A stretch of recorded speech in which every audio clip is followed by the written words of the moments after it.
우리 한 주간 만났죠? 우리 옆 사람과 인사합시다. 샬롬, 반갑습니다. 네, 우리 아이들이 성령의 열매라는 말씀을 가지고 또 이렇게 특송을 했는데, 보기는 저렇게 간단해도요, 적어봤는데 몇 주 걸립니다. 아이들 연습시키면 다시 해라, 옆으로 찍어라, 이래서 보니까 만드는 과정 속에서 아이들이 그래도 하나하나 잘하는 모습을 보고, 저 아이들 중에 또 우리 내년에 초등학교 1학년으로 3명이나 또 올라옵니다. 그래서 우리 아동부가 벌써 또 부흥을 3명이나 할 것 같은데요. 어쨌든 간에 입추를 지나고 시간이 좀 지나니까 아침에 일어나는데도 좀 다르죠. 아침과 저녁의 온도가 다르고, 또 우리가 항상 가을을 뭐라고 부릅니까? 결실의 계절이라고 부릅니다. 결실의 계절인 만큼, 우리 아이들의 특성만큼 우리에게도 성령의 9가지 열매가 다 열릴 수 있는 또 귀한 가을이요, 오늘 또 광복절이 되기를 바랍니다. 오늘은 우리 마태복음 20장 1절 이하의 말씀을 가지고 천국의 원리라는 말씀을 가지고 함께 말씀을 좀 나눠보고자 합니다. 아마도 예수님께서 천국을 설명할 때요, 쉽지는 않았던 것으로 보여집니다. 왜냐하면 천국을 설명할 수 있는 재료가 이 땅에는 많지 않아요. 그래서 1절에도 표현할 때 뭐라고 합니까? 천국은 마치 뭐와 같다라고 표현하는 거죠. 그러니까 100% 똑같은 것이 아니라 이 땅에서 표현할 수 있는 부분을 천국은 마치 뭐와 같다라고 설명을 하는, 그러니까 규정된 언어도 없고 정확한 모습을 표현할 수도 없고, 우리가 요한계시록에서도 천국의 모양, 하늘에 천국에 내려오는 모습들을 보지만 그것 또한 요한이 볼 수 있는, 자기가 표현할 수 있는 최고로 했을 뿐이지 진짜 그 모습은 아닐 거라고 저는 생각을 합니다. 그래서 옛날에도 우리나라에 라디오가 처음 들어오지 않았습니까? 라디오가 들어왔을 때 사람들은 너무 놀라웠어요. 왜? 도대체 저거는 자그마한 상자에서 소리가 나오니, 사람도 들어가지 않는데 소리가 나오니 얼마나 놀랐겠습니까? 그래서 그걸 라디오라고 부르지 않고 처음에 뭐라고 우리가 불렀습니까? 소리 상자다, 소리 통이다. 왜? 그때 비교할 수 있는 게 그런 거밖에 없었단 말이죠. 그러다 보니 결론은 외래어를 그냥 쓰게 됐습니다. 뭐라고? 라디오라고 우리가 그냥 쓰듯이 천국을 다 표현하거나 천국을 다 우리가 알 수가 없다는 얘기죠. 그런데 여기서도 또 천국이라는 단어 자체가 마태복음과 누가복음에 보면 다르게 기록되어 있습니다. 오늘은 1절에 뭐라고 되어 있죠? 천국은 다른 말로 뭡니까? 하늘천 나라국자를 써서 하늘나라라고 표현하고 있는 거죠. 그런데 누가는 뭐라고 표현하고 있죠? 네, 잘 모르죠. 마태는 유대인들에게 써야 되기 때문에 하나님의 이름이라는 이 이름 석자를 그대로 부를 수가 없었어요. 하나님의 이름을 경외하기 때문에 그대로 쓸 수 없으니 하늘나라라고 표현한 거고요. 누가는 이방인들에게 이 복음을 쓰다 보니까 정확히 기록합니다. 누구의 나라라고? 하나님의 나라. 그게 바로 천국이고, 천국보다는 하나님의 나라가 더 설명이 맞겠죠. 그래서 하나님의 나라에 대한 표현을 하는데요, 오늘 말씀은 조금 굉장히 납득하기 어려운 내용, 여러분이 어느 때 그 포도원 품꾼으로 들어가냐에 따라서 마음이 달라지겠지만, 처음 일찍 들어간 사람들이라면 전혀 이해할 수 없는 내용이 나옵니다. 자, 1절을 봅시다. 천국은 마치 품꾼을 얻어 포도원에 들여보내려고 이른 아침에 나간 집주인과 같다라고 표현하고 있습니다. 그러니까 집주인의 마음이 표현된 천국을 좀 보게 되는 것 같죠? 그래서 이게 서울에 사는 여러분들은 잘 모르죠. 우리는 아무리 빨리 출근해도 8시, 평상시 보통으로는 9시 출근입니다. 근데 농촌은 9시 출근하면 욕먹습니다. 이미 해가 중천에 뜬 거예요. 그러니까 시골에 가면요, 눈 뜨면 어떻게 합니까? 일하는 거예요. 새벽 해 뜨기 바로 여명이 있을 때부터 일을 시작해서 해가 중천에 뜨면 어떡하죠? 한여름에는 멈춥니다. 오히려 해가 지려고 할 때, 햇살이 따갑지 않은 그 시간부터 손이 보이지 않을 때까지 일하는 게 농촌의 일인 거예요. 그러니까 우리가 오늘 말씀은 좀 이해하기 쉽지 않을 수도 있겠지만, 어쨌든 농번기에는요, 그 해가 중천에 떠도 일합니다. 그러니까 뜨겁게 일은 안 해도 다른 일들을 찾아서 새벽 6시부터 밤 6시, 7시까지 일들을 하게 되는데, 그러니까 이 천국이 그 천국의 품꾼을 쓰는 주인의 마음과 같다라고 표현을 합니다. 그래서 여기 보면 이른 아침에 나간 집주인과 같다고 그랬죠. 여기 시간은 나오지 않았어요. 그러면 농사 짓는 집주인이, 포도원 주인이 제일 일찍 나갔다면 대략 몇 시쯤 나갔을 것으로 봅니까? 5시. 굉장히 부지런하시네요. 예, 힘들죠. 저런 주인 만나면 참 피곤합니다. 네, 6시 괜찮을 것 같습니다. 그냥 왜 6시라고 하냐면 유대인들의 시를 지금 보면 뒤에 보면 뭐라고 나와요? 제3시, 제9시, 제11시라고 이렇게 나오잖아요. 유대인들의 시간을 좀 보면 우리랑 다르죠. 새벽 3시에 나갔다는 얘기가 아니라 그들은 6시로부터 시작을 해요. 그러면 제3시면 몇 시를 얘기할까요? 오전 9시를 얘기하겠죠. 6시라면 정오를 얘기하는 거고 당연히 9시라면 오후 3시. 오늘 나오는 제11시라는 건 오후 5시. 그래서 이 포도원 주인이 이른 아침에 나갔다는 건 6시에 먼저 사람을 썼다는 얘기입니다. 그리고 그가 그 한 데나리온씩 품꾼들과 약속을 한 거죠. 그러니까 일꾼들을 데려와서 그들에게 약속은 한 데나리온입니다. 그게 얼마냐? 정확히 지금은 얼마라고 얘기할 수 없지만 뭐라고 얘기할 수 있냐면 성인 남자의 하루 품삯이라고 얘기해요. 얼마겠습니까? 옛날 같으면 5만 원, 요즘 같으면 10만 원, 기술자는 30만 원. 그러니까 이게 사람마다 다르기 때문에 얼마다라고 딱 얘기할 수 없지만 어쨌든 그 가정을 품고 어떻게 보면 부양하는 데 쓰는 돈, 그것이 한 데나리온인데 아침 6시부터 일하는 사람들하고 약조를 하는 거죠. 내가 너를 6시부터 일하고 저녁 6시까지 일하는데 얼마를 주겠냐? 1 데나리온을 주겠다라고 약속을 합니다. 뭐 여기까지 문제가 없죠.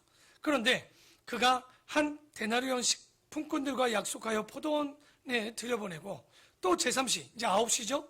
나가보니까 장터에서 놀고 있는 사람들이 또 있는 거예요.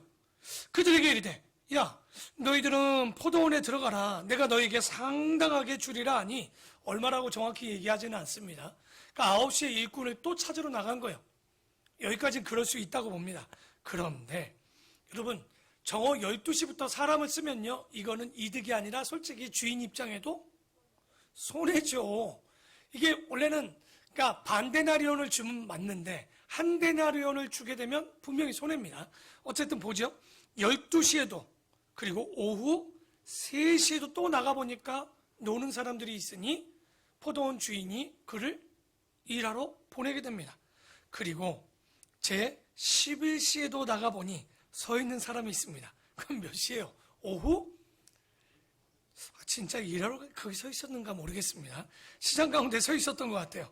서 있는지라 이르되 너희는 어찌하여 종일토록 놀고 여기 서 있느냐? 이르되 우리를 품꾼으로 쓰는 이가 없음이니이다. 이르되 그러면 너희도 포도원에 들어가라 하니라. 도대체 저는 뭐 1데나리온은 둘째치고 이 주인이 이해가 안 가요. 그러니까 여러분 용역이라는 예전에 인력시장이라고 그랬죠. 사람들을 모으는 시장이 있습니다.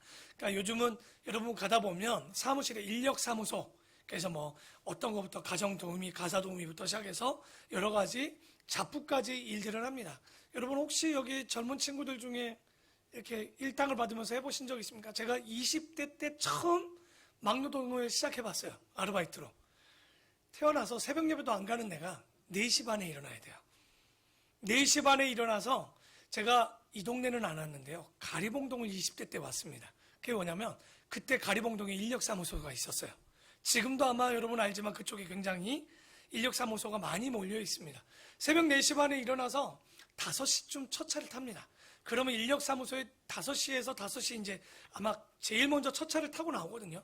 그럼 5시 반쯤이나 6시 전에 도착을 해서 앉아 있는 거예요. 그러면 누구들이 왔다 갔다 하냐면 인력사무소의 십장이나 일하는 사람들이 몇 명씩 차에 타라고 그래요. 그래서 그들을 데리고 혹은 어디로 오라고 그들에게 얘기를 하고 떠나게 됩니다. 그러니까 우리가 여기 보면 저도 인력사무소를 가봤지만 6시까지는 기다려요. 그래요. 좋다. 8시까지, 9시까지 종종 있는 경우도 있습니다. 없으면 어때요? 저도 나갔을 때 처음부터 일한 게 아니라 어떤 날은 나가면 비 오는 날 특히 그런 날은 사람을 구하는 것도 없으니까 공치는 날이 많아요. 그럼 뭐 옷 갈아입을 옷하고 다 갖고 갑니다. 뭐 하는 거예요? 하루?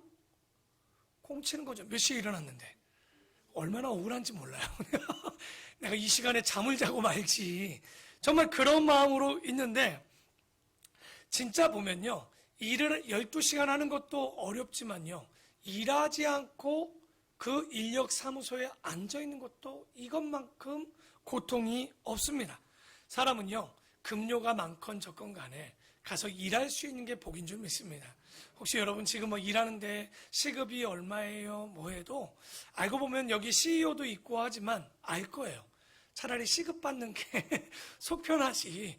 누구에게 월급 주는 사람의 입장에 진짜 돈을 잘 벌지 않는 이상은 그 월급, 어쩔 때는 그런 말들 많이 해요. 저 사람들 월급 주느냐고 자기는 뼈 빠지게 일한다라고. 근데 나쁜 것도 아니죠. 그들에게 5천 명을 먹이는 역사가 있으니 그것 또한 감사한 일이지만 근데 여기에 이해가 가지 않는 게 이 일꾼이 아니라 일꾼을 쓰는 주인의 마음인 거예요. 천국은 마치 포도원의 주인의 마음과 같다라고 얘기합니다. 그게 뭔 말일까? 아침 6시부터 들어오는 자나 오후 5시에 들어오는 자나 뭐 하겠다는 거예요? 똑같이 품삯을 주시겠다라는 거예요. 그러니까 지금 이 입장에 보면 전혀 이치도 맞지 않고 도리도 뭐 이게 뭔가 천국의 일이라는 게 노동력의 가치랑은 맞지 않는 것 같아요. 아니 오후 5시에 사람을 쓰는 경우가 진짜 급하지 않고서야 쓸 일이 뭐가 있겠습니까?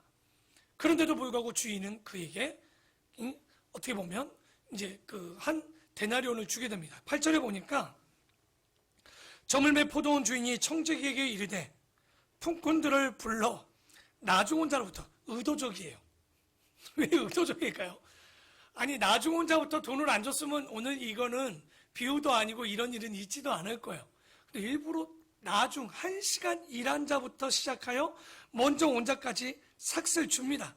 뭐 삭슬 줄 수 있죠. 뭐 열심히 일했으니까 삭슬 주는데 얼마를 준 거죠? 10만 원이든 20만 원이든 30만 원이든 한 똑같이 줍니다. 아마도 이때 돈을 못 벌어 가면 이 남자들은 집에서 바가지를 긁힘을 당하겠죠.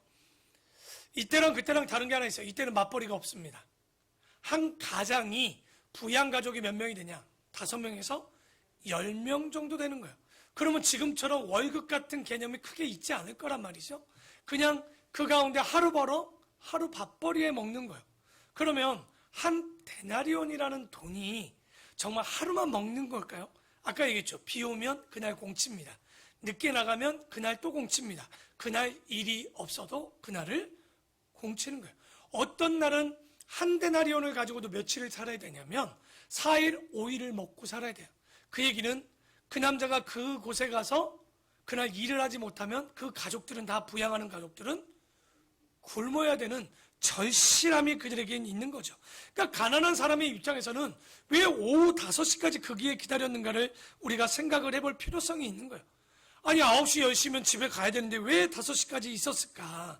정말 글을 5시에 쓴 사람도 대단하지만 저는 누구도 대단하다고 보냐면 5시까지 일하기 위해 그 시장을 배회하고 있었던 이 오후 5시에 만남 이 일꾼도 대단하다고 저는 봅니다. 그러니까 천국이 어떤 건지 여러분 잘 보시고 있어야 되겠죠. 그래서 뭐 1시간이었으니까 땀 조금 났겠죠. 그런데 나중온 자부터 돈을 주는데 10만 원을 덜썩 주네요. 그러면 이른 아침 6시부터 온 사람들은 어떤 마음이 들까요? 야, 나는 2배는 받겠다. 왜냐면 야, 우리 주인이 좀 좋은 분 같다. 근데 약속은 몇 데나리온을 했죠? 한 데나리온 했단 말이에요. 근데 사람의 욕심이라는 게 이렇게 없는 거예요. 야, 2데나리온 주지 않을까? 3시에 온 사람은 어떻겠어요? 아마도 6시, 아마 오후 9시에 온 사람도요. 야, 그러면 나는 1.2데나리온? 5데나리온? 자기들 머리로 상상의 나래를 피고 앉았을 거예요, 지금. 그런데 문제가 생겼습니다. 9절 볼까요? 제11시에 온 자들이 와서 한 데나리온씩을 받거늘 먼저 온 자들이 와서 더 받을 줄 알았더니 그들도 한 데나리온씩 받은지라 받은 후 집주인을 원망하여 이르되 왜 원망합니까? 그러니까 여러분 잘 보십시오. 여러분 아닌 척하고 저를 지금 다 쳐다보고 있는데 한번 잘 보라는 얘기예요. 받은 후 집주인을 원망하여 이르되 아니 나중온 이 사람들은 1시간밖에 일하지 아니하였거늘 그들을 종일 수고하여 더위를 견딘 우리와 같게 하였나이다. 이게 무슨 말입니까? 주인이 그 중에 한 사람에게 대답하여 이르되 친구여 내가 너에게 잘못한 것이 없노라. 내가 나와 한 데나리온의 약속을 하지 아니하였느냐? 내가 뭐 잘못한 것도 있느냐? 이런 얘기죠. 여러분이 신앙생활 하면서 가장 억울한 사건이 하나 있죠. 예수님 강도 한편에 있었던 그 사람. 지멋대로 살다가 막판에 어떻게 해요? 너와 내가 나고 하는, 그거 확실하게 응답받은 사람이잖아. 우리는 40년 다녀도 내가 천국 갈까? 말까? 어쩔 땐 내가 막 30년 이렇게 신앙생활 열심히 하는데 저 사람은 별로 그렇게 열심히 안 하는 것 같아. 보고 다 받는 것 같아. 여기 지금 이른 아침에 온 사람 6시에, 3시에, 9시에, 11시에 온 사람을 한번 비교할 때 우리도 알고 보면 교회 와서 열심히 살았다라고 얘기할 것 같아요. 저 모태신앙입니다. 50년간 마음껏 누리지 못하고 막 남들이 그러더라고요. 휴가 때 뭐 했니? 전 교회 왔어요. 전 교회가 제일 좋더라고요. 휴가 때도. 그게 진짜 좋아서 그런 건지 아니면 그게 익숙해서인지 모르겠지만 알고 보면 50년 동안 제대로 휴가라고, 저는 어렸을 때도 휴가는 수련회, 사역자가 되어서도 휴가는 수련회, 그리고 개척하고 휴가는 가족들과 수련회. 그러니까 수련회가 휴가라고 저는 생각하고 살았어요. 그런데 어떤 사람들 보니까 막 주일날 막 휴가가 어떤 마음 들 것 같아요? 밉지 않아요. 나도 가고 싶다. 나도 주일 끼고 가고 싶다. 아마도 9시, 3시, 6시 이런 자들의 마음이 이 11시 혼자가 그걸 받았을 때 여러 가지 마음의 상태가 우리에게도 나타나지 않을까. 여러분, 우리가 여천국은 마치라고 얘기했던 일꾼들을 보면 우리의 모습일 거예요. 이건 믿지 않는 자들의 얘기가 아닐 겁니다. 믿음을 가지고 구원받은 자들, 다만 언제 모태부터 받았느냐?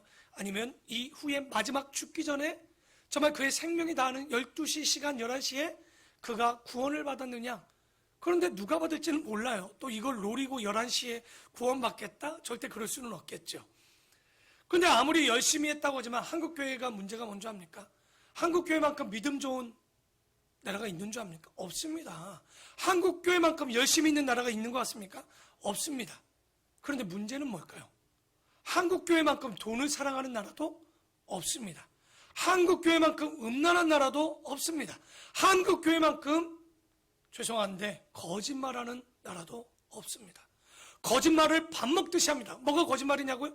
앞에서는 하나님 앞에 얼마나 은혜 받은지 살지만 실제 우리는 어떻게 삽니까? 나가면 정말 여러분 구원 받으셨습니까? 또 이런 얘기하고 하면 아멘을 안 해. 구원 받으셨냐고요? 근데 구원이 뭐예요? 정말 천국 가는 게 구원이다 이렇게 얘기하겠습니까? 아니요. 성경의 구원은 그걸로 얘기하잖아요. 믿음 있고 구원받았다라고 얘기로 복음만을 얘기하잖아요.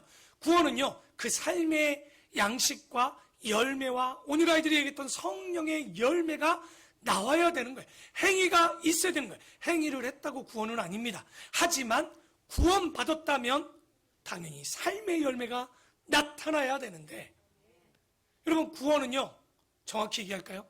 하나님처럼 살아내는 거예요.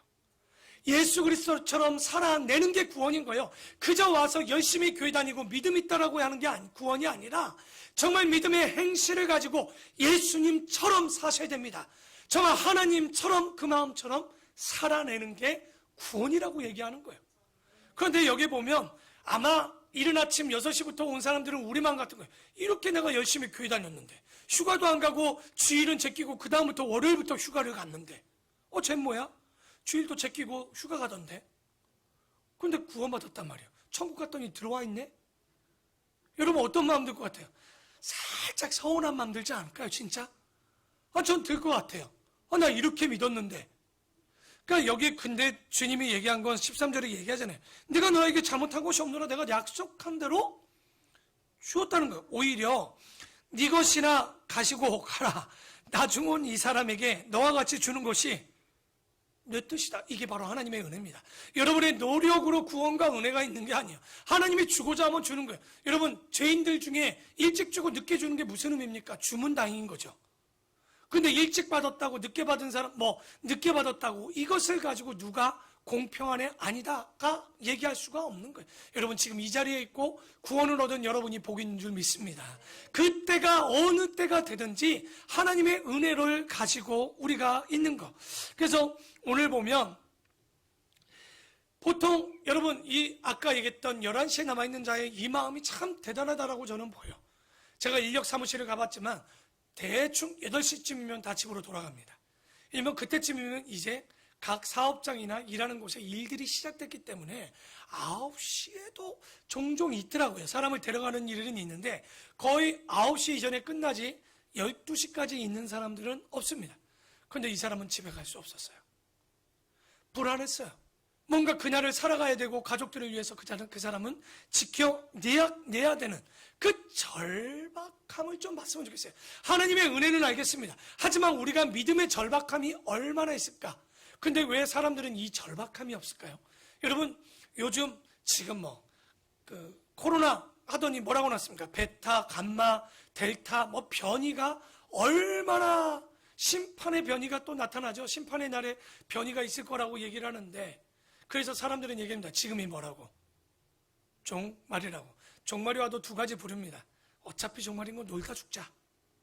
이럴 때 돌아서자라는 회개하는 그룹들이 나오겠죠. 그런데 왜 그들은 종말이 올 것 같은데도 하나님께 오지 않을까요? 이게 열왕기 상하에 나타나는 이스라엘 백성들과 똑같습니다. 아무리 예레미야가 40년 동안 바벨론에게 항복하는 길이 사는 길이고 너희들 그들에게 멸망할 것이라고 얘기하지만 뭐라고 하죠? 너 이런 매국노가 어딨냐라고 얼마나 욕을 먹습니까? 왜 그럴까요? 간단합니다. 바벨론이 쳐들어오기 직전까지는 뭐하지 않은 거예요? 쳐들어오지 않은 거예요. 종말이 있기 전까지는 뭐가 안 온 거죠? 종말이 오지 않은 거예요. 왜 사람들이 믿음이 없는 줄 압니까? 하나님을 만나기 전까지는 뭐가 없는 거예요? 믿음이 없는 거예요. 그 사람들이 믿고 싶어도 주님이 없으니까 안 믿는 거예요. 그런데 우리는 왜 여기 앉아 있을까요? 우리는요, 믿음이 있어서 이 자리에 앉아 있을 수도 있지만 많은 사람들은 하나님을 아는 거예요. 구원을 아는 거예요. 그리고 믿음이라는 게 뭔지를 알고 혹이나 몰라 이 자리에 앉아 있는지도 모릅니다. 11시까지 주님이 올 때까지 기다리고 우리가 이 자리에 앉아 있을 수도 있어요. 하지만 많은 사람들은 이 자리에 오지 않습니다. 죽기 직전 11시 59분에 오는 사람도 있고, 조금 일찍 오는 사람들은 11시에 암 선고를 받고 오는 사람들도 있고, 조금 더 일찍 오는 사람들은 어떤 사고를 당해서 환경의 변화로 오기도 합니다. 하지만 대부분의 사람들은 죽기까지도 알지 못하는 사람들이 대부분이라는 거예요. 그러니 믿는 우리가요, 늦게 믿건 죄인이건 이거 중요하지 않아요. 우리가 여러분, 어떤 기도를 받을 때도 여러분 어쩔 땐 이기적이어야 됩니다. 정말 여러분 이 자리에 앉아 계셔야 된다는 얘기예요. 내가 죄인이고 부족하고 범죄하고 있지만, 하지만 구원받은 우리는 달라져야 되겠지만 그 이전까지는 우리 도연이 정말 믿음이 막 뜨거워서 막 이 자리에 앉아. 할렐루야. 네, 그래야죠. 있어서 오는 거예요. 솔직히 도윤이가 고등학생이에요. 정말 생각 없이 여기 앉아있을 것 같습니까? 전 그렇게 생각하진 않아요. 분명히 본인 마음에도 갈등이 있어요. 교회를 안 가는 날과 이게 같으면 안 올 텐데 뭔가 묘해요. 그게 우리도 그래서 이 자리에 앉아있는 거예요. 정확히는 모르겠어. 근데 뭐가 있어. 분명히 안 왔을 때 우리의 심리와 심정과 마음의 상태, 근데 막연함이 있는 거죠. 그럼에도 왜 앉아있을까요? 언젠간 주님이 나를 불러주실 거라는 믿음을 갖고 앉아있는 거예요. 그게 오후 어떻게 보면 5시에 앉아있는 마음. 그 절박함은요, 근데 돈이 많을 때 안 생기잖아요. 그 절박함은요, 건강할 때 잘 오지 않아요. 그 절박함은요, 우리가 잘 될 때 잘 오지 않아요. 여러분, 지금 여러분에게 절박함이 있다는 건 어려움이 아니라 오히려 은혜인 줄 믿습니다. 왜냐하면 이 5시에 있었던 이 사람은요, 끝까지 믿고 있었던 거예요. 언젠가 누군가 나를 불러주겠다라는. 그런데 우리 주님의 마음, 천국의 원리는 뭐예요? 끝까지 그런 자도 불러주시는 거예요. 11시 59분에도 주님은 부르시면 데려갈 수 있다는 얘기예요. 그 믿음을 갖는 자들과 또 그 믿음 안에 그것에 응답하는 하나님의 원리가 천국의 원리인 거예요. 세상 가치랑은 하나도 맞지 않습니다. 열심히 일했다고 해서 더 받지 않아요. 이미 여러분은 받았기 때문에. 근데 자꾸만 교회 와서 열심히 헌금 생활하고 봉사하면 뭔가 더 얻기를 원한다? 이것도 잘못된 신앙생활인 거예요. 그거 아니에요. 구원받은 자가 살아가야 되는, 하나님처럼 살아가는 것이 복음을 얻은 자의 모습이지 않겠습니까? 그래서 우리가 그 믿음처럼 사는데 15절에 얘기합니다. 내 것을 가지고 내 뜻대로 할 것이 아니냐? 그런데 네가 선함으로 네가 악하게 보느냐? 그러니까 내가 선함을 가지고 네가 어떻게 악하게 볼 수 있느냐? 그래서 19장 30절에도 얘기했던 걸 20장 16절에 또 한번 반복합니다. 왜 했을까요? 한번 이게 천국의 법칙이요 원리입니다. 한번 읽어보겠습니다. 시작.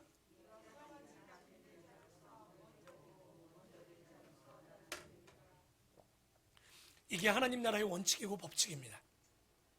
먼저 되었다고, 교회를 먼저 다닌다고, 신앙을 먼저 가졌다고, 이거 누구에게 먼저 빗대어 얘기했냐면 유대인들이 하나님을 알았지만, 먼저 되었지만 그들이 나중되었고, 이방인들이 나중되었지만 오히려 어떻게 합니까? 이방교회를 보면 그들이 먼저 되는, 우리 아름다운 본교회도 이방교회입니다. 그런데 유대인들보다 먼저 예수 그리스도를 알고 살아간다는 것, 이런 것을 이렇게 된다는 것을 의미하기도 하는데, 성경 도처에 보면 먼저 됐다고 해서 잘 되는 것이 아니라 실수하거나 잘못되는 경우들이 너무 많은 거예요. 여러분, 아브라함의 자식 이스마엘과 이삭이 있습니다. 실제 이스마엘이 첫째죠, 정확히 본다면. 하지만 누가 하나님의 약속을 얻게 됩니까? 이삭입니다. 이삭이 쌍둥이를 낳습니다. 에서와 야곱을 낳았지만 결론은 누가 먼저 됩니까? 바로 나중되었던 야곱이 먼저 되게 되는 거예요. 여러분, 다윗에게 많은 형제들이 있었습니다. 하지만 결론적으로는 말제였던 다윗이 먼저가 되는 것들을 봅니다. 예수님께서 탕자의 비유를 할 때도 먼저 된 아들이 있습니다. 우리처럼 먼저 믿었던 자들이 있습니다. 하지만 주님은 그 뒤에 돌아왔던 탕자를 더 기뻐하셨던 모습, 이거는 그 아들의 모습이 잘못됐잖아요. 왜? 탕자만을 위해서 잔치했을 때 뭐라고 합니까? 나는 아버지와 함께하고 아버지와 일하고 아버지와 함께 고생을 했건만 저렇게 허랑방탕한 아들이 들어왔을 때 어찌 기뻐할 수 있느냐라고. 오늘 여기 3시, 9시 그리고 새벽부터 이른 아침부터 시작했던 사람들이 똑같이 얘기죠. 왜 우리에게는 왜 더 주지 않냐라고 얘기합니다. 이게 탕자의 첫째 아들과 똑같은 이야기를 하는 것과 같아요. 그런데 성경은 뭐라고 합니까? 아니요. 그 뒤에 온 자를 더 크게 여기시고 기쁘게 여기신다는 거예요. 그렇다고 90마리의 양이 필요 없냐? 그 이야기를 하는 것이 아니에요. 먼저 된 자들은 깨어있지 않으면, 무뎌지면 심각해지는 거예요. 우리가 얼마나 죄악에 지금 무뎌져 있습니까? 얼마나 우리가 음란함에 무뎌져 있습니까? 한국교회가 얼마나 성장주의로 지금 가고 있습니까? 여러분, 저도 회개할 때 있어요. 교회를 보면서 저도 먼저 된 자입니다. 그런데 목회를 하면서 진짜 내가 한 영혼에 대한 슬픔을 가지고 기도하고 있는가? 아니면 교회가 성장하지 않은 것 때문에, 코로나 때문에 어려워하고 있는가? 정말 회개하게 되는 거예요. 우리 마음에 진짜 여러분, 이 땅에 복받고 잘 사는 것처럼 그런 것을 가지고 기도하고 있지 않는가? 만물을 더 사랑하고 있지 않는가? 물질을 더 사랑하고 있지 않는가? 여러분, 우리는 한 영혼을 천하보다 귀하게 여기셔야 됩니다. 내 주변에 내 형제들, 내 가족들, 그래야지만 복음을 전할 수 있는데, 어느 순간 우리는 복음이 없어요. 복음은 받았다는 자들이 더 이상의 복음이 재창출, 더 이상 전해지지 않는 이 한국교회, 우리 교회, 우리의 모습, 정말 이 9시, 6시, 11시에 온 자들과 우리가 무엇이 다를까? 먼저 된 자들이 나중 되겠다라는 거. 여러분, 전도하는 것도요, 권사님들이 전도 잘하는 줄 압니까? 죄송합니다. 정말 구원에 이런 탕자와 같은 자들이 돌아왔을 때 그들이 진짜 복음을 잘 전하죠? 전도왕들이, 모태신앙들이 전도왕 되던가요? 그거 굉장히 어려운 거예요. 오늘 이 말씀은 아마도 우리 아름다운 본교회, 지금 이 말씀을 듣는 우리 모두에게 주는 말씀일 거예요. 먼저 됐지만, 나중 될 수 있겠다. 나중 되었지만 저들이 먼저 될 수 있겠다라는, 정말 어떻게 보면 거룩한 부담과 함께 정말 두려움을 좀 갖고 살아야 되지 않을까. 그래서 신앙의 연조는 무시할 수 없습니다. 하지만 신앙의 연조만을 가지고 자랑해서도 절대 되지 않습니다. 왜? 때로는 나중된 자가 먼저 되기 때문에. 그래서 천국의 법칙과 원리는요, 굉장히 역설적이에요. 먼저 교회 생활했다고 이 사람이 큰 자가 아니란 얘기예요. 오히려 예수를 핍박하던 바울이 정말 신약의 교회와 얼마나 많은 서신들을 기록합니까? 그렇게 우리가 보면 오히려 뒤에 변화된 사람들이 더 주를 위해 목숨을 던졌던 것처럼, 여러분, 한번 예수를 믿었고 구원을 받았다, 나중에 구원을 받았다. 여러분 잘 보십시오. 둘 다 구원받은 거예요. 다만 한편 강도가 십자가 마지막 편에 그 자가 구원을 받은 것과, 그리고 먼저 구원을 받은 우리가 불공평하냐? 절대 그렇지 않은 거예요. 똑같은 거예요. 구원은. 그것을 일찍 주던 나중에 주던 누구의 그것은 주권입니까? 하나님의 주권인 거예요. 구원 받으면 감사한 거예요. 그럼 뭐가 다르냐? 공평은요, 먼저 된 자는 그만큼 사랑의 복을 받고 있는 거잖아요. 그러니까 우리가 그걸 누릴 줄 알면 되는데 남의 것에 입에 있는 것까지 뺏어서 내 입에 넣으려고 하지 마시고 오히려 그런 자들에게 복 있음을 더 감사할 줄 아는 먼저 된 신앙의 연조가 있는 우리 권사님들, 집사님들, 안수 집사님들, 우리 성도님들 되기를 부탁을 드립니다. 그래서 16절에 이와 같이 나중된 자로서 먼저 되고 먼저 된 자로 나중되는 것이 어떻게 보면 천국의 원리였다는 거예요. 그러니 먼저 된 자들은 깨어 있으십시오. 그리고 나중된 자들은 더 건강히 그리고 더 빠르게 가야 될지도 모르겠죠. 그리고 17절에 보면 예수께서 예루살렘으로 올라가려 하실 때에 12제자를 따로 데리시고 길에서 이르시되 보라 우리가 예루살렘으로 올라가노니 인자가 대제사장들과 서기관들에게 넘겨지매 그들이 죽이기로 결의하고 이방인들에게 넘겨주어 그를 조롱하며 채찍질하며 십자가에 못 박게 할 것이나 제3일에 살아날 것이다. 이걸 우리는 뭐라고 얘기하냐면 순한 고지라고 얘기합니다. 그러니까 예수님 인자가 누구예요? 예수 그리스도 자신이 받아야 될 고난에 대해서 미리 제자들에게 알려주는 거, 고지하고 있는 거죠. 근데 왜 고지할까요? 여러분 지금 예수님께서 포도원에 비유를 하고 있을 때는 언제입니까?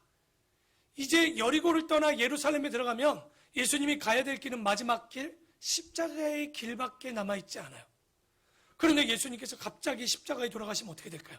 갑자기 고난을 당하고 십자가에 돌아가면 사람들은요, 불연히 이런 일들이 제자들이 있었을 거라고 생각했을 것이죠. 그런데 그게 아니라 주님이 가야 될 길이고 약속되어진 길이고 이 길이 그들을 살리는 길이라는 것을 수도 없이 그들에게 이야기를 하고 있는 것. 더 나아가 무슨 의미일까요? 내가 죽을 각오를 가지고 사는 것처럼 너희도 죽을 각오로 믿음을 지키라는 말씀을 하고 계시는 거예요. 그게 바로 순한 고지죠. 주님의 십자가의 길, 그 십자가를 나도 지어야 된다는 거죠. 그런데 이런 말을 못 알아먹고 지난번에 얘기했죠. 베드로의 고백이 뭐라고 그랬습니까? 주는, 근데 히브리어로 정확히 번역하면 주는 메시아여 시오라고 그랬죠. 그들이 생각하는 그리스도가 아닌 아직도 그들의 머리에는 뭐가 남아있어요? 메시아, 우리를 죄 가운데 구원하고 사망 가운데 구원하실 분이 아니라 이스라엘을 로마와 이 헤롯의 압제 가운데 구원할 자로 알고 있었어요. 그게 왜 그러냐면 20절을 보면 그게 딱 나와요. 그때 세베대의 아들의 어머니가 뭐 이렇게 힘들어. 누구의 엄마 그러면 되는데 왜 굳이 세베대의 아들의 어머니가 그 아들들을 데리고 오라고 얘기했을까요?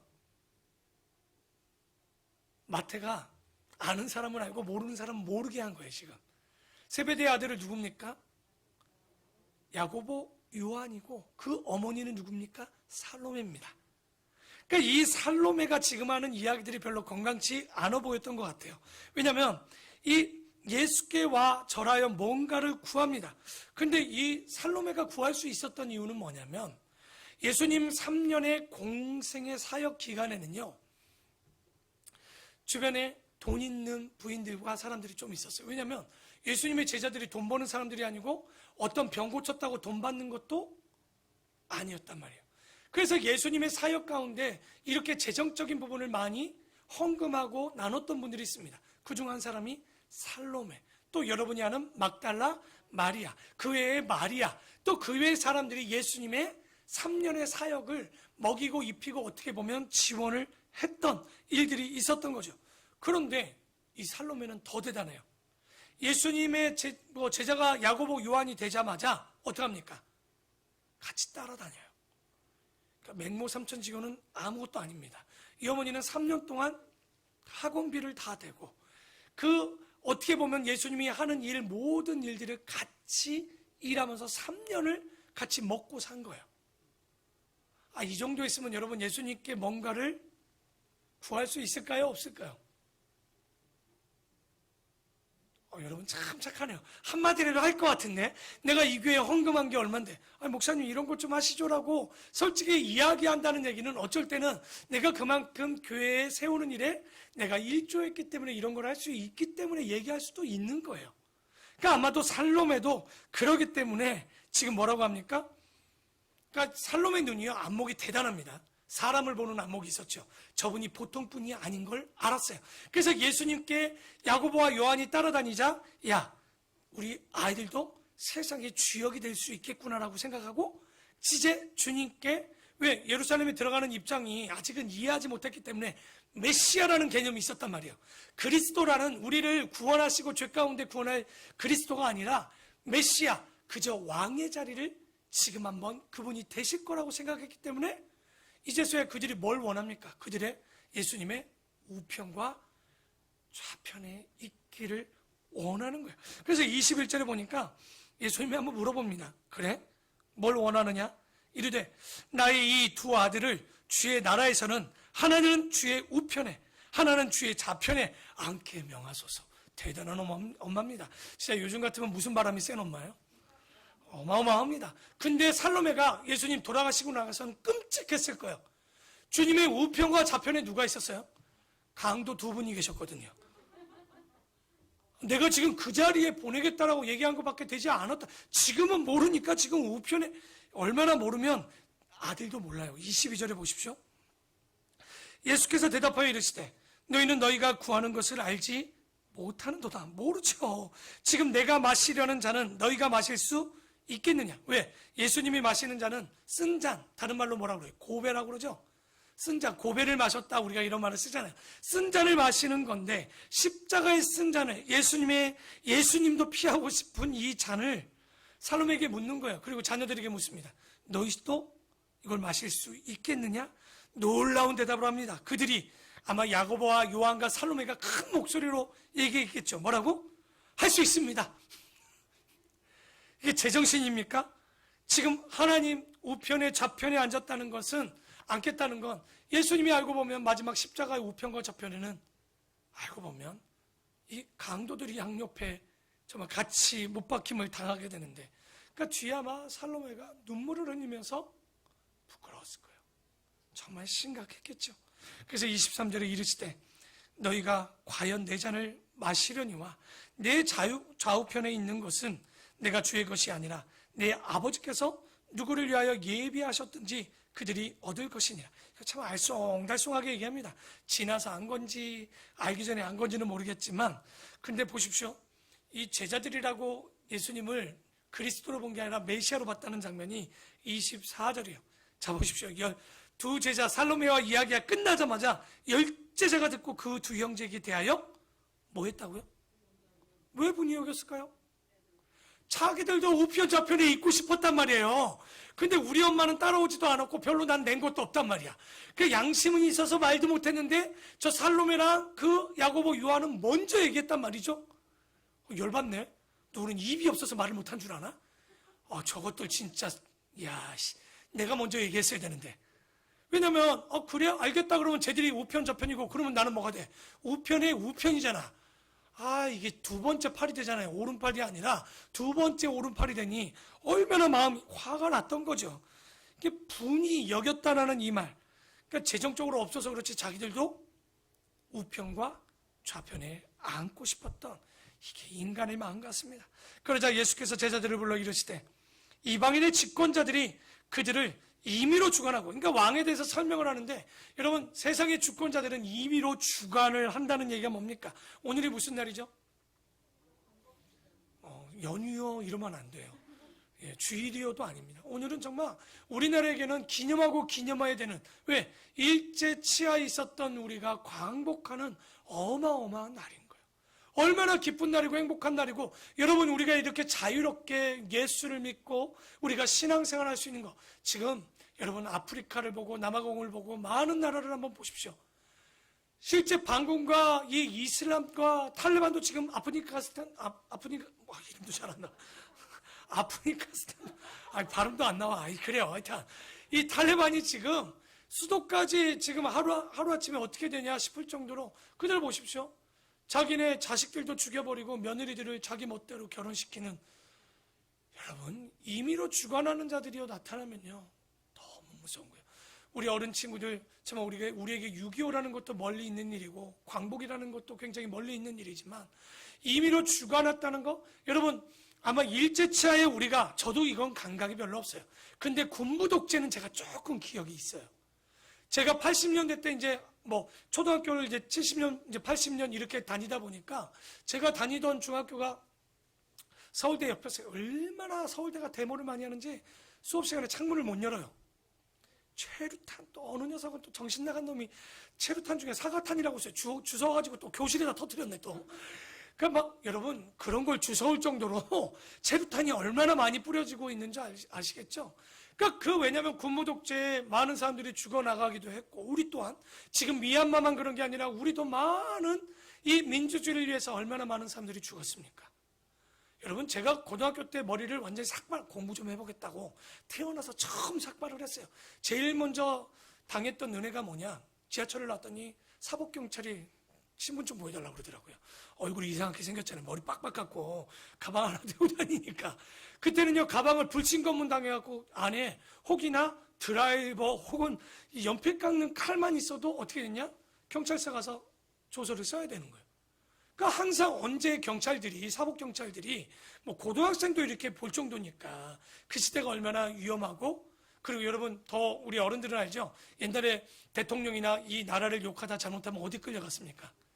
삼천교육대 아실 거예요. 제주도에도 그 도로들이 있고 우리가 아는 많은 고속도로나 터널들이, 그런 사람들이 다 정말 터널을 뚫다 죽기도 하지 않았습니까?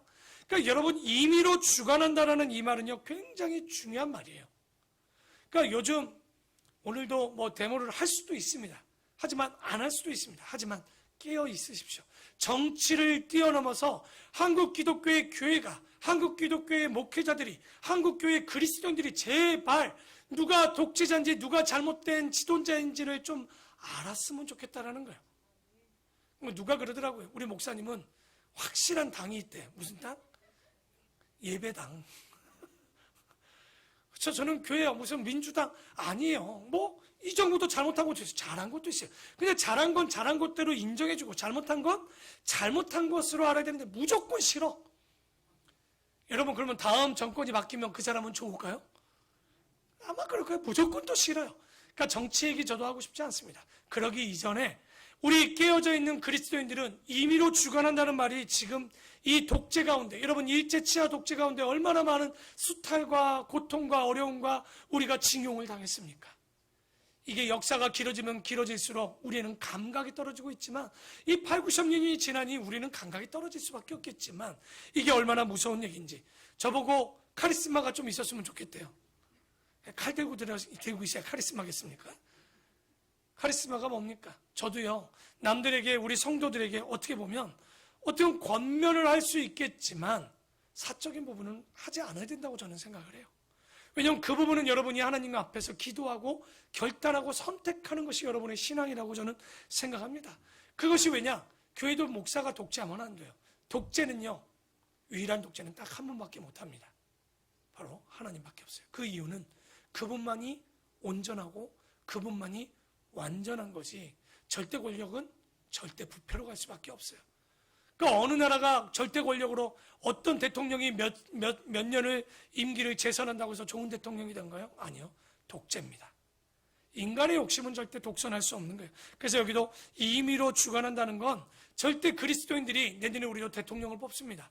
그리고 또 많은 또 자치장들을 또 뽑거나 또 이런 일들이 또 있겠죠. 그럴 때마다 정말 누가 진짜 이 백성에게 종이 될 수 있는지 우리가 잘 봐야 되는데, 그래서 26절에 자 보십시오.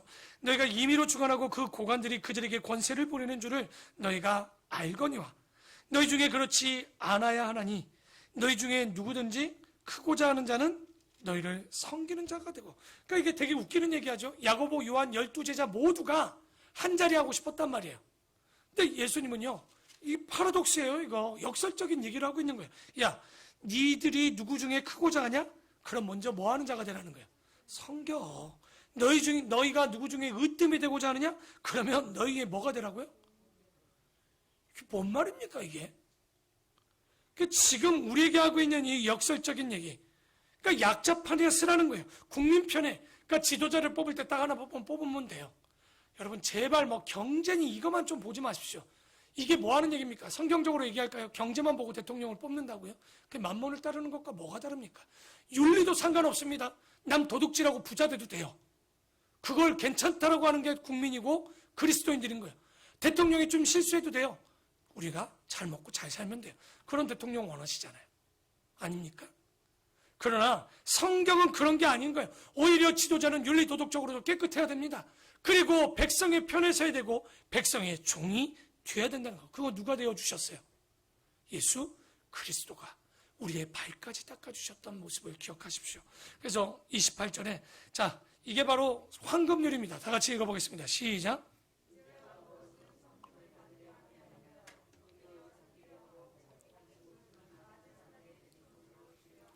그렇죠. 주님이 메시아 그리스도가 되는 건 왕이 되려고 하는 게 아니에요.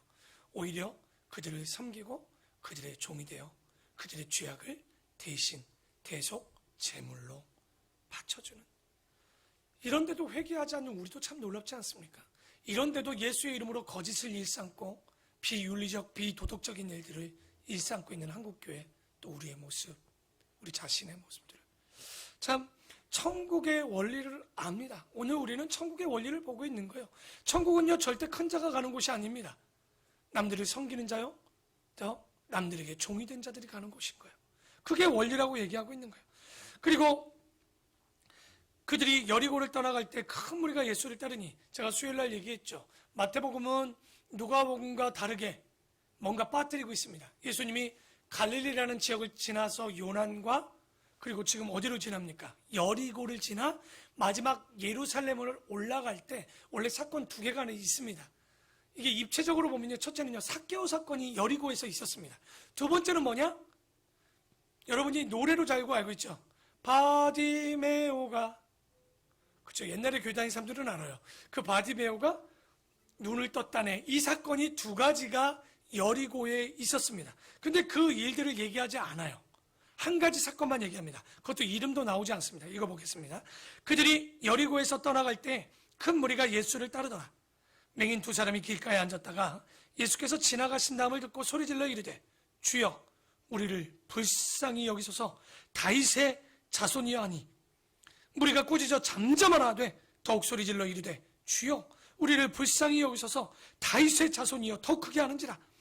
예수께서 머물러 서서 그들을 불러 이르시되 너희에게 무엇을 하여 주기를 원하느냐. 왜냐하면 예수님께서 야 불쌍히 달려 하지 말고 정확한 기도 제목을 좀 얘기해봐 얘기한 거겠죠. 이르되 그들이 얘기합니다. 주여 우리의 눈을 뜨기를 원합니다. 그러니까 고치기를 원합니다 이렇게 얘기하지 않고 정확히 얘기하죠. 뭐합니까?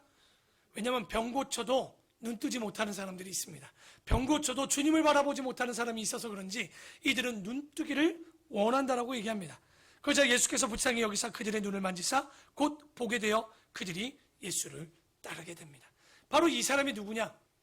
그 맹인 중에 한 사람은 바르디메오. 이 사람이 안타까운 게 뭔지 압니까? 이름도 없습니다. 디모에오의 아들이라는 뜻인 거예요. 그러니까 누구의 아들이야? 목수의 아들이야? 이런 이름입니다. 정확히 이름이 뭔지를 모르겠어요. 근데 그 사람이요, 왜 제자들이 말리는데도 이렇게 두 번이나 다윗의 아들, 다윗의 자손 예수여라고 두 번이나 외쳤을까요? 두 번만 외쳤겠습니까? 그들에겐 간절함이 있지 않습니까? 아까 11시까지, 오후 5시까지 문 앞을 그 서성거리던 시장을 서성기던 사람의 간절함을 기억하시죠? 여러분, 이 바디메오는 몰랐겠지만 이분이 다윗의 자손 예수님 건 안 것 같고, 이 예수님이 지금 지나가면 다시 오지 못할 걸 알았는지 몰랐는지는 몰랐겠지만 그는 그 기회를 놓치지 않고 찾겠다라는 마음이 있었던 거예요. 여러분, 우리에게도 마지막 기회를 잡으셔야 됩니다. 제가 질문 하나 할까요? 오늘의 예배는 어떤 예배입니까? 여러분에게? 기다려지는 예배? 예, 좋은 말입니다. 행복한 예배? 아니요. 마지막 예배입니다. 우리는 다음 주에 또 은혜를 얻고 다음 주에 교회를 오고 정말 그렇게 되면 참 은혜일 거예요.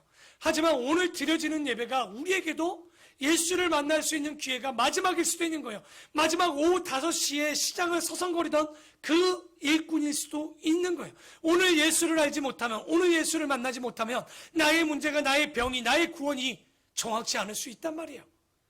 이 바디메오나 삭개오는요, 삭개오도 마찬가지입니다. 뽕나무라는 그런, 알고 보면 무화과나무, 돌무화과나무에 올라가서 그가 알고 보면 마지막처럼 이 예수를 만나지 않으면 안 되겠다라는 이 세리장이 창피함도 무릅쓰고 그곳에 올라갔던 것처럼 우리에게도 뭐가 있어야 될까요?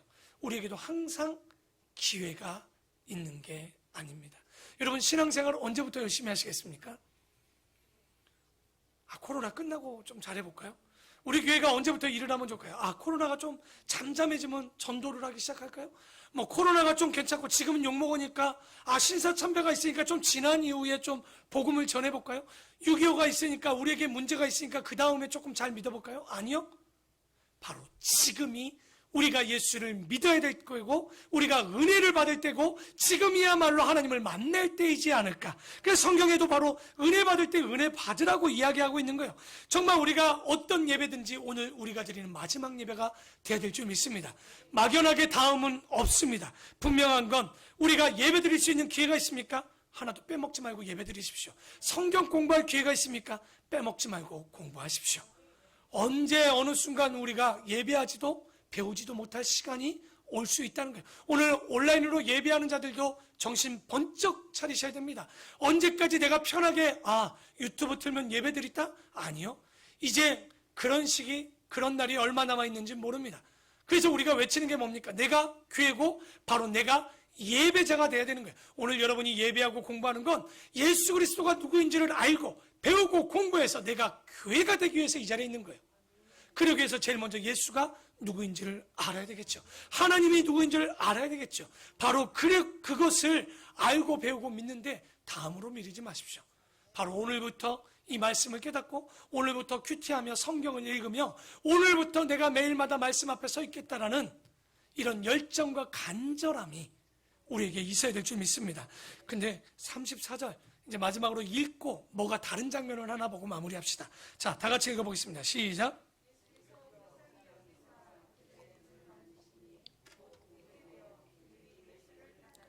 세상에는 예수를 아는 자들도 많고요. 믿는다라고 말하는 사람도 많습니다.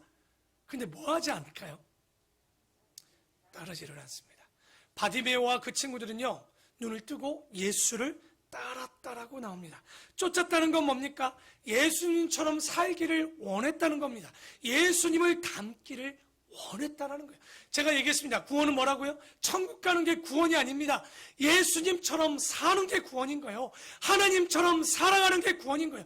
그런데 예수를 믿는 우리가 하나도 맛을 내지 못하고 하나도 어둠을 쫓지 못하는 빛도 소금도 되지 못하는 이 시대가 얼마나 안타까운지 모른다는 거예요.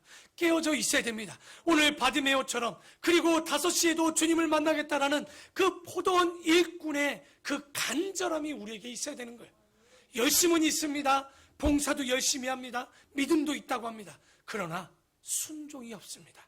주님을 따라가지를 못하고 있는 거. 여러분, 믿음은요 그냥 믿는 걸로 끝나지 않아요. 먼저는 예수를 알아야 돼요. 예수님께서 제자들에게 물었던 게 뭡니까? 너희는 나를 누구라 하느냐? 여러분, 100점짜리 예배자라고요? 그런데 100점짜리가 예배자가 되려면 제일 먼저 밑바닥의 기초는 뭡니까? 예수가 누구인지를 아셔야 됩니다. 오늘도 본인이 대속제물로 가시겠다라고 얘기합니다. 이런 말들은 너무 쉬운 거예요. 남의 생명은 쉽게 지나가지만 정말 나를 위해 십자가에 못 박히신 그 예수가 어떤 분인지를 깨닫는다면 우리의 삶이 정말 이럴 수 있을까? 한번 되질문해 볼 수 있지 않을까 싶습니다. 정말 내가 예수를 믿는 자인가? 저는 내가 예수를 믿는 목사인가 싶을 때가 종종 있어요. 정말 물어봅니다. 내가 진짜 예수를 믿는 목사인가? 정말 내가 아름다운 본교회가 하나님을 믿는 교회인가? 내가 그 교회를 세워가는 일에 어떤 일을 하고 있는가? 정말 우리가 우리의 마음을 다시 한번 새겨보고 기억해 봐야 되는 이 시간이 되어야 될 줄 믿습니다. 오늘은 광복절입니다. 여러분, 1945년 히로시마에 뭐가 떨어집니까? 8월 6일 날 원자폭탄이 떨어집니다. 그래서 지금도 히로시마에 가보면 히로시마 평화공원이라는 곳이 있습니다. 여기에 보면 아주 눈에 띄는 하나의 전단지를 읽게 됩니다. 그 전단지는 뭐냐면 바로 히로시마에게 원자폭탄이 떨어지기 직전 1945년 5월부터 8월 6일 전까지 5일까지 뿌려졌겠죠. 수많은 대량의 전단지가 뿌려지게 됩니다. 그런데 그 전단지에는 이런 내용이 있었습니다. 히로시마 시민들이요, 경고한다. 히로시마 시민들은 1945년 8월 6일 오전 8시까지 히로시마를 중심으로 그 반경 50km 밖으로 대피하라. US 에어포스, 다시 말해서 미군 공군이 이 전단지를 3개월간 뿌려댄 거예요. 참 놀라운 건요, 이 전단지가 3개월 동안 뿌려졌을 때 두 부류로 나눠집니다. 한 부류는 야 진짜 떨어지는 거 아니야? 야 아무리 봐도 진짜 떨어질 것 같아. 그래서 히로시마를 떠나서 50km 밖으로 피했던 부류들은 살았습니다. 그러나 전단지가 떨어질 때 뭐라고 하는 사람들이 있었냐면 이거 심리전이야. 그냥 우리가 여기 피하게 하고 여기를 지키지 못하고 이 연합군들이 와서 여기를 정복하려고 하는 거야. 그러니까 우리는 떠나지 말아야 된다는 사람들이 8월 6일까지 히로시마를 떠나지 않습니다. 여러분, 원자폭탄이 얼마나 무서운 줄 압니까? 그것이 투하되고 상공에는요, 이게 어느 정도의 열이 있게 되냐면 섭씨 10만 도랍니다. 그러니까 상공에는 10만, 다시 말해서 그 위에 있는 건 다 녹아내리는 거예요. 그리고 지상은 섭씨 어떻게 되냐면 3천에서 4천 도라고 합니다. 이때 히로시마 원폭을 통해서 죽은 사람이 9만 명이고 다친 사람은 이루 말할 수도 없는 거고요. 9만 명이 죽었는데 그 중에 3분의 2가 놀랍게도 시신을 찾을 수 없었습니다. 왜? 다 녹아내렸습니다. 그러면 원자폭탄이 떨어지고 끝났을까요? 아니요. 지금도 그 기형을 입은 아이들이 나오고요. 지금도 후유증을 입은 사람들이 얼마나 많은지 모릅니다. 진짜 우리가 이런 것들을 보면요, 그토록 비참하게 원자폭탄이 떨어졌던 일본의 히로시마 사람들을요, 그 원자폭탄이 떨어지니까 사람들이 그런 얘기를 해요. 야, 저들의 운명이다? 아니요. 그게 그들의 운명이었을까요? 아닙니다. 그건 운명이 아니라 선택의 문제였습니다.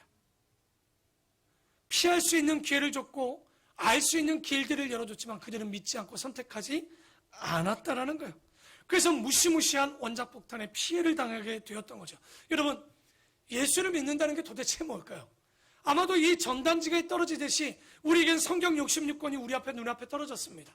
분명히 이야기에는 하나님이 누구인지, 예수 그리스도가 누구인지, 왜 예수를 믿어야 되는지, 이 시대가 종말의 시대고 믿지 않는 자들은 어떻게 될지, 불못에 들어가고 천국에 들어간다는 건 수십 년, 수백 년, 수천 년을 지금도 이야기되어지고 있습니다.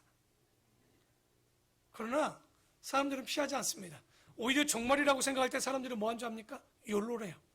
어차피 요즘 또 그런 게 있더라고요. 40대까지 목숨 걸어 돈 벌고 그 뒤로부터 먹고 놀면서 쉬세요. 요즘 트렌드라고 하더라고요. 또 그게 또 바뀌더라고요. 그냥 한 번뿐인 인생 욜로가 아니라, 즐겁게 즐기는 게 아니라 그냥 40까지만 일하고 50부터 이제 죽을 때까지는 그냥 뭐 산속에 들어가든 어디 자연 속으로, 여러분 자연 속으로 들어가고 이런 얘기 하지 맙시다. 우리는 왜 그러냐면 믿음을 가진 우리가 정말 자연 속에 들어가서 그렇게 사는 걸 주님이 원할지, 저는 한번 고민해 봐야 된다고 생각. 노년을 자연과 함께, 노년을 저는 잘 모르겠습니다. 그런 걸 여유도 없지만 노년도 없지만 진짜 마지막까지 어떻게, 제가 요즘 옥하는 목사님의 설교를 들으면서 그분이 마지막에 했던 이야기들 참 눈물 나더라고요. 저도 그런 고백이 있었으면 좋겠어요. 목사님이 응급실에 들어갔는데 묻더래요. 사모님이 물었대요. 여보, 누가 가장 보고 싶어요? 자기가 아는 모든 사람을 보고 싶다는 거야. 그러니까 복음을 전했던, 그리고 함께 성도들과 함께 했던, 그리고 그분이 마지막에 한마디를 더 하더라고요. 너무 미안하다고. 참 가슴이 찡하게 오더라고요. 저에게 정말 저는 그러고 싶은 거예요. 미안함이 아니라 우리 성도들을 마지막 볼 때 주님이 주신 나의 마지막 인생 가운데 그 화려한 노년, 좀 편안한 노년, 자연과 함께하는 노년이 아니라 정말 우리 성도들에게 복음을 전하고 믿지 않는 자들에게 복음을 전하고 그들에게 미안한 목사가 아니라 건강한 목사로 내가 잘 살아왔다라고 얘기할 수 있는 좀 아름다운 목사가 되면 얼마나 좋을까.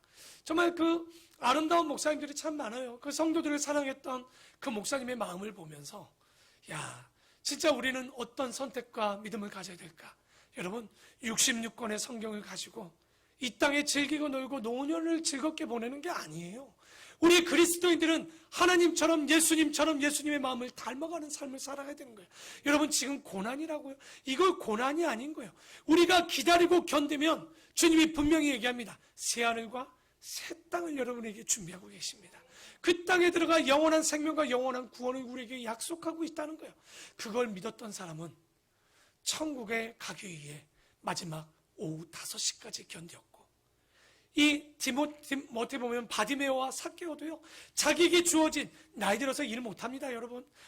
언제 일하시겠습니까? 그러니까 뭐 코로나가 끝나고 내 몸이 건강해지고, 여러분 나이가 먹으면요 아침에만 일어나봐도 어떻게 달라요?